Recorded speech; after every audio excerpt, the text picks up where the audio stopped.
We are focusing on the Asvab Mathematics Knowledge Test. This is from the Kaplan book. This is the practice test. There are 2 practice tests in here, a total of 30 questions.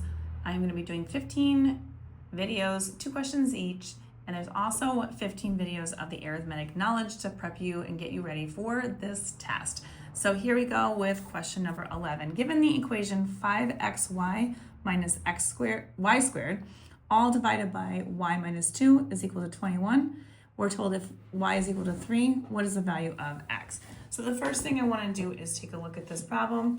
I'm going to replace everything that I see with y, and we're replacing it with a 3. So we're going to replace this y right here with a 3.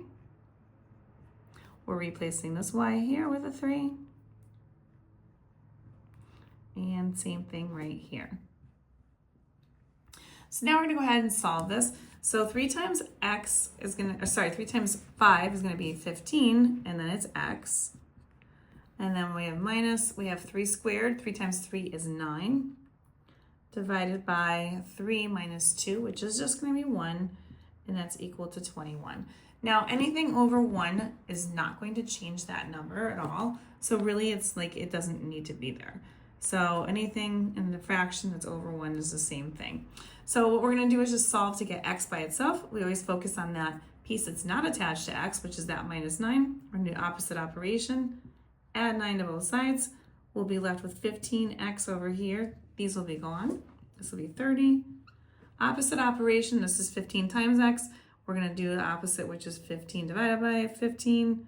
And x would equal 2 here. So that will be my first portion. So I'm going to go looking for my choices, and I can see that C is the correct option with 2. And I'm good to go with that one. The next question says, at what point do the lines described by the equations y equals 3x minus 8 and y equals a negative x plus 4 intersect? And we have 4 choices. Again, you have a set of points that are going to be the intersection points of this. So the best thing to do when we're doing something like this is to use the substitution method for systems of equations. So when we're looking at these types of questions, you have 2 equations all set up at y equals and y equals. So we're going to take the second equation, and I'm going to substitute that in because it's telling me that y is equal to this. So if I plug this in here where y is, I'll be able to solve for x. So we're going to rewrite this. So negative x plus 4 is equal to what we have up here, 3x minus 8. And we're going to go ahead and solve for the x coordinate. So the first thing I'm going to do is I'm going to move the x's over here to this side. Opposite operation of minus x is going to be plus x.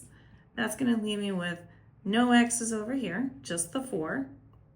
And then here, 3 plus 1x is going to be 4x.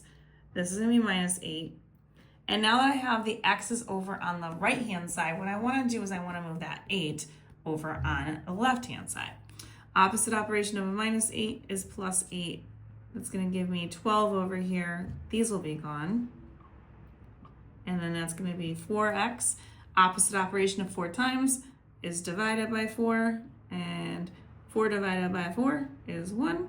So that means that x is equal to 12 divided by 4, which is 3. Now that portion helps me when I'm looking. So when I'm looking at my options here, if x is 3, I only see one option that's 3, which is D. So that is a pretty good indicator that we are in safe zone. However, if you happen to have 2 choices that have x as 3, we need to continue this a little bit more. So what I want to do is then go back into either of the 2 original equations. So I'm going to use the top one. I'll use the 3x minus 8. And we're going to replace x with 3. So we would do, just really quickly, I'm going to replace this over here. So you're going to take the original 3x minus 8, replace it with 3. So we're just going to take this 3 and substitute it in. Y equals 3 times 3, which is 9. 9 minus 8 is going to be 1. So that means, that my y is equal to 1. And then that x was 3, and then that should confirm for me that D was the correct answer, which it does, and we're good to go with it. If you want more questions like these, find them on my YouTube, Instagram, and TikTok at YouWantAlgebra. And don't forget to like, share, and follow me for more.